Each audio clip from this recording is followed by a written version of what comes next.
Kuya, chotoay de. Japanese. Nagja-Japan ka rin ba dati?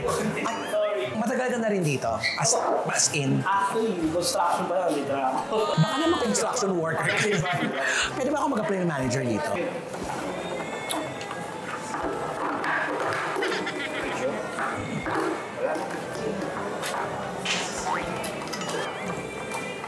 Ano ba? May naalala tuloy ako nung kinakain ko.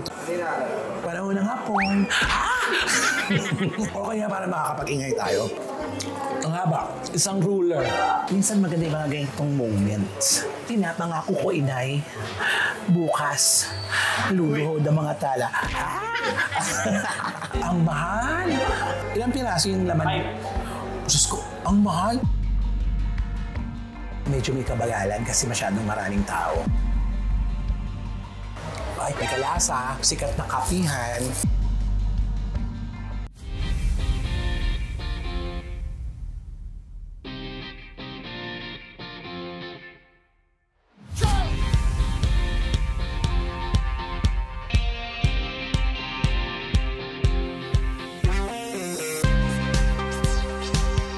Dead ang nega, dead ang bash. Dahil ang buhay ay chika-chika lang. Ganon!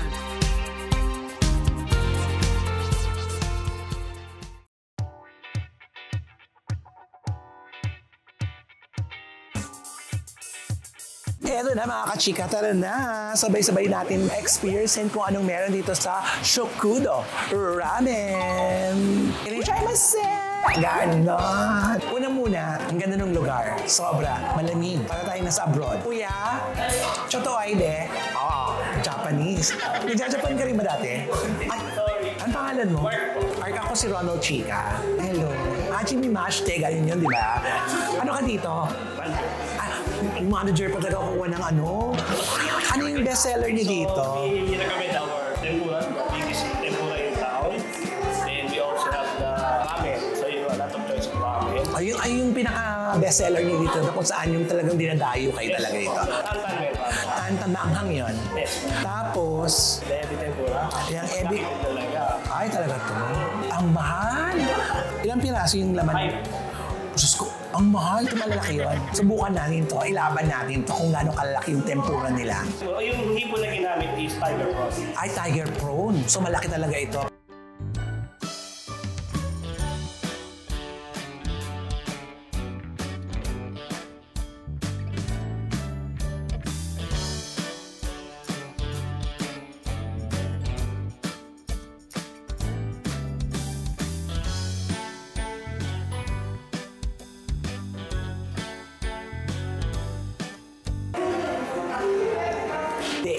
Sadako.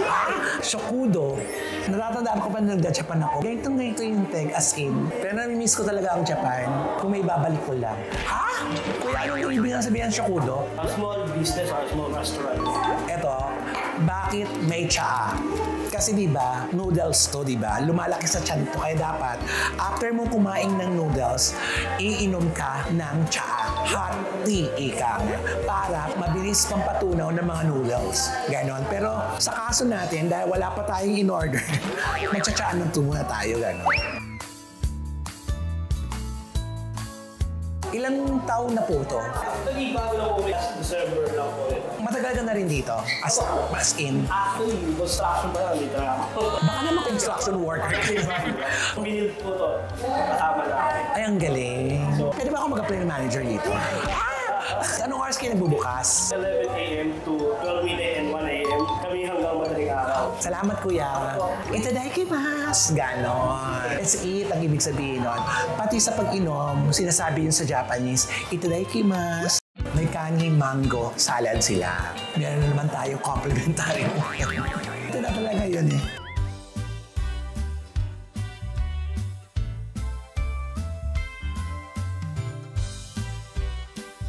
Ito ang kanin mango. Subukan natin.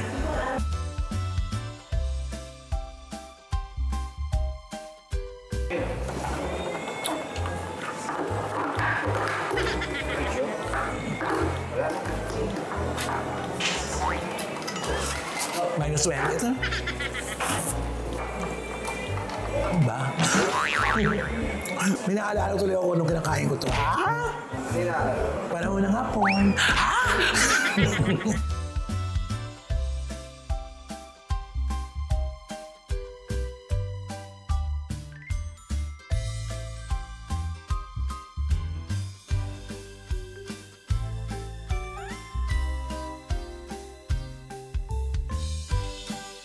Ang pangalan niya ay Ann Curtis.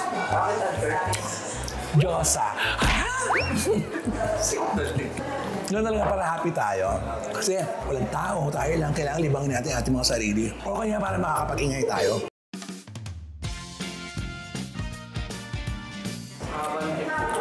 Kasi nga tiger to. Kaya nakakatakot. Sa mga kachika, ito na. Ang tiger. Kasing laki ng mukha ko. Diba? Ito ang tinatawag na tiger prone. Dami kayo ito, di ba? Ubus na. So alam nila ang sagot. Ang verdict natin dito sa kaning mango salad ay it's a yes. Ganon. Pangit lang nilagyan ng tissue, no? Mahirapan yung paggawa ng tissue. Siyempre na naman perfect, di ba? Pero ang mahalaga, yung pagkain na kinakain mo, masarap, di ba? Ubusan. Saob, ang bangka. Tignan na natin itong sinasabi ko sa inyo. Super malaki.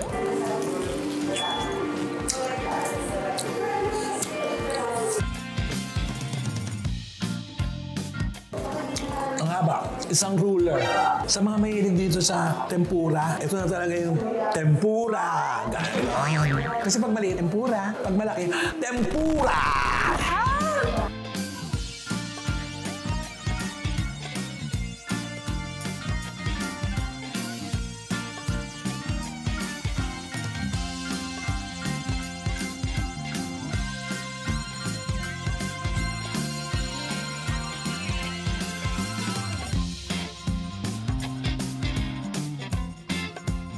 Ito yung tantan. Ang ganda, di ba? Ang ganda ng kulay niya. Tantan, ha? Tignan niyo ang crispiness ng ano. Diba? Kaya yung tissue lang talaga. Kulang tayo sa tissue, be. Ayan. Eto.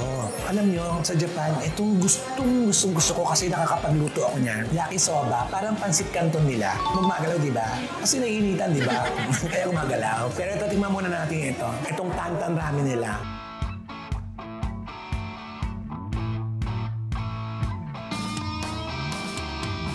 Ang anghang. Hola, mo ita, ko mori. Ayan. Oh, Japanese restaurant nga ito, Chinese, di ba?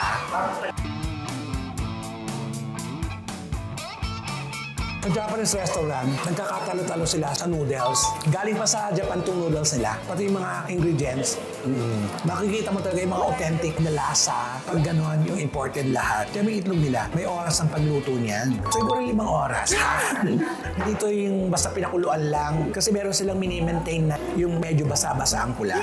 Bongga ang rumiltok talaga natin. Iniisa-isa talaga natin ito. Ang kapal yung pork. Tingnan natin kung malambot.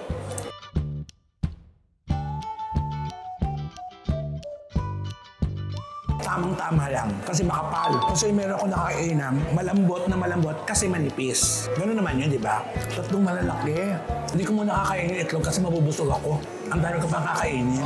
Ito, favorite ko talaga to. Ang bait ng manager, oh. Tingnan mo, si manager, oh. Tutok sa mga customer. Yan mga ganda. Pinonood niya talaga kung paano ako lumangon. Iba din yung sausawan at saka iba din yung luto ng gyoza nila.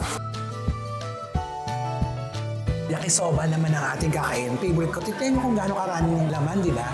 Overload talaga, di ba?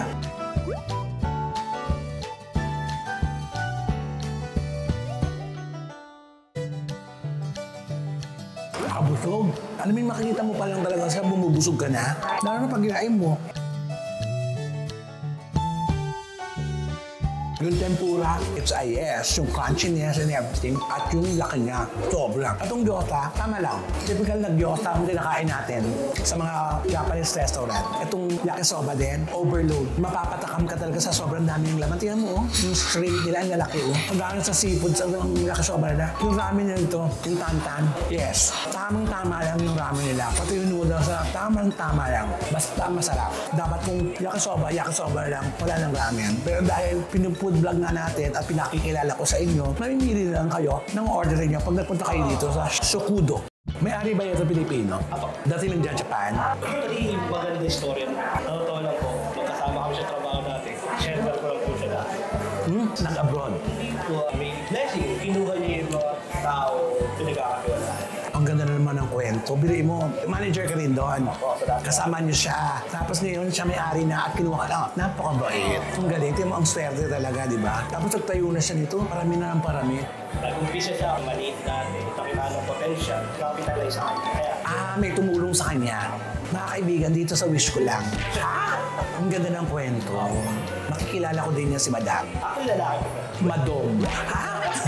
Bakit naging Japanese restaurant ang tinayo niyang Yun business? din po siguro passion. Mahilig siya sa Japanese restaurant. Tapos ang mga chef niyo, Pilipino, pero mga nagtrabaho na po almost a decade sa... training sa Japan? O Dito lang dito. Dito rin? Pero puro Japanese. Japanese ang nagturo. Kasi alam nyo, ang mga ramen kasi, depende yan kung saan sila nanggaling. Hindi basta Japan, pare-pareho ang paggawa kasi ng ramen. Iba-iba rin kasi sila ng version. Katulad dito sa Pilipinas, di ba, kunyari pag nagluto ka ng dinuguan, may dinuguang Ilocos, may dinuguang Kapampangan, ganon. Kaya iba-iba din. Kaya minsan, kinukumpara ko tuloy yung lasa na nauna ko natikman, which is na mali yun. Kasi may standard na ako. Kaya itong mga ramen na to, iba ang lasa nito sa mga the usual ramen na natikman ko. Yun yung paliwanag doon, kaya may iba-iba tayong taste. Sa lahat ng restaurant, merong isa lang na mumukhang tangi na talagang yun ang babalikan mo sa kanila. Di ba may ganun, di ba?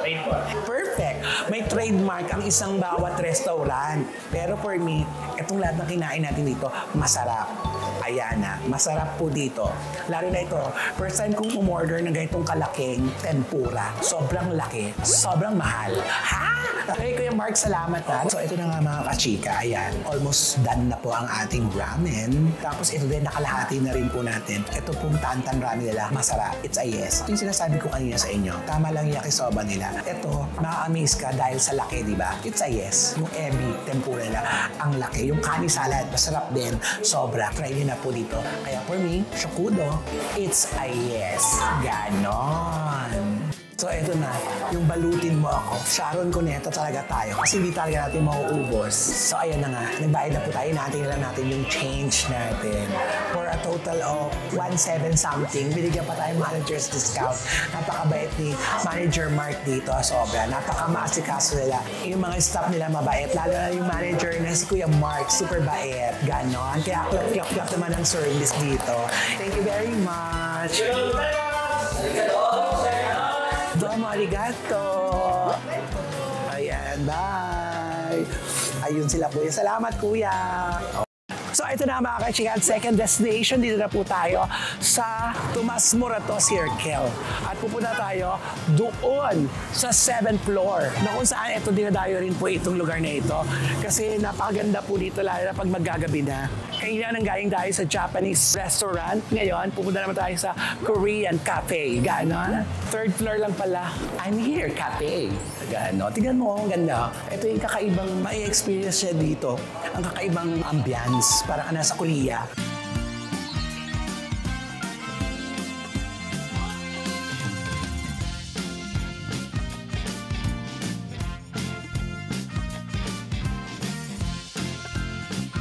Uy, hello! Nandiyan lang pala kayo, ha? Kakaiba tong lugar nyo to, diba? Sobra. Tingnan mo, pwede silang matulog. Aura-aurahan. Lahat dito mga nag-aaral, mga nag-opisina, relax. May 2nd floor talaga. At iiwanan mo ang mga sapatos doon kag-aakyat ka. In fairness ha, dati nagpupunta ako dito, isa lang yung ventilador dito. Ngayon, meron na talaga. Drinks na lang. Ano pong drinks? Soft drinks. Hindi. Ano ba maganda dito, be? For coffee po, yung white coffee mocha ice po natin yung bestseller po. Ayan. Isa pa, para dalawa, matikman ko. Ito pong mint matcha natin. Ayan. Kung mahilig po kayo sa matcha, sa green tea. Ayan, laban yan. Po yung order po, 1 white coffee mocha ice and 1 mint matcha. 345 pesos po yun. Ang pinunta natin dito para makita po ninyo yung ambience. Kung anong meron dito sa isang Korean cafe.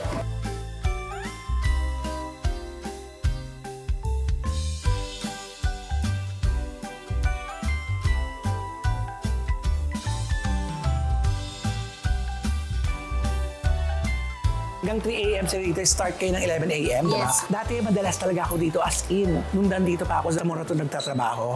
Tapos sa gabi, super tambay talaga ako dito. Ang tagal ko na rito, nung Pasko pa. Pasko na dito, sobra. With the teddy bears, you know, overlooking. O, di ba? Sinasanitize pa nila, pinapagpag, tapos ini-sprayan, di ba? Lahat ng susunod na gagamit, in fairness, di ba? Lalagyan niya pa ng floor wax yan, bubunutan, gano'n. Thank you! Siyempre, tatanggalin natin yung shoes. Tapos, may nawawalang sapatos, paano ko uuwi, di ba? O, gano'n! Lalo na pag sa gabi, ang cute-cute to kasi umiilaw na po yan. Feeling kang nasa condominium, di ba? Tapos may mga note-note dito, see you soon. Basahin natin. Who do you want to spend your life with? Favorite food? Share the memories like an open book. Kung nag-aantay ka ng in-order mong drinks, dito ka lang, waiting ka lang, chill ka lang. Yung madumi ka, saan ko nakuha yung dumi, di ba? Cute dito, sobrang cute, nakaka-relax. Pwede kang humiga-higa, may dala kang computer, dito ka lang. Kasi may wifi dito eh. Pero kung wala kang phone, paano ka mag-wifi? Medyo may kabagalan kasi masyadong maraming tao. Minsan maganda yung mga ganitong moments. Pinapangako ko, inay, bukas, luluhod ang mga tala. Drama. So, eto na. Dumating na. Diba ang cute? Oh. Ito tayo sa green tea para healthy.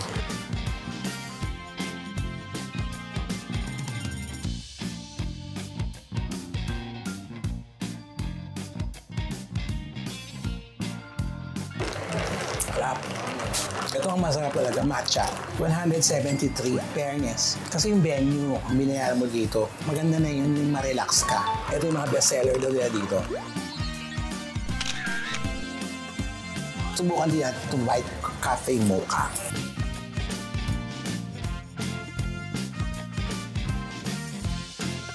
Ay, masarap to.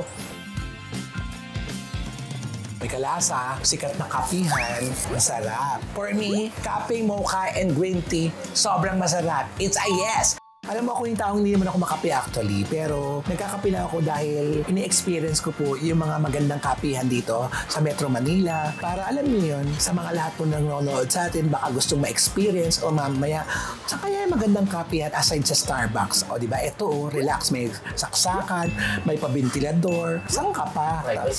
True. Saka maganda rito, sobrang tahimik. Siyang cafe na hotel. Cafe tel. Cafe tel? Oo, kasi di mo solo-solo lang kanya-kanya kayong room. Di ba? Yun naman ang maganda rito. True! Tignan mo lang yung mga sasakyan na paikot-ikot dito sa circle, di ba? Maya-maya, hilo ka na.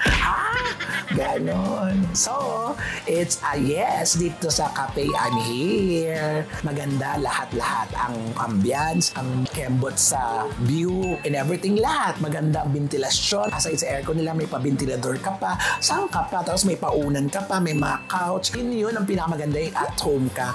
Kasi napaka-relax talaga dito. 5 star ang rate ko dito as in. Kaya naman mga kachika, hanggang dito na lamang po ang aking video. Please like and subscribe at mag-comment na rin po kayo para po maganda po ang ating chikahat. Maraming pong salamat po sa mga sumusubaybay sa Romel Chika Network. Hanggang sa muli, marami pa po tayong pupuntahan. Kaya dyan lang po kayo. Tutok lang po kayo. Kaya dito sa aking vlog, Dead Mang Nega, Dead Mang Bash. Dahil ang buhay ay chika-chika lang. Ganon. Nasabay matutulog.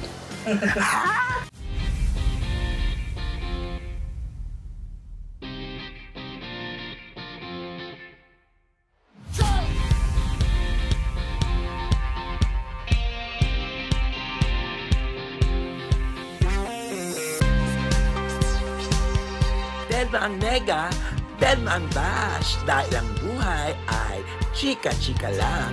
Ganon!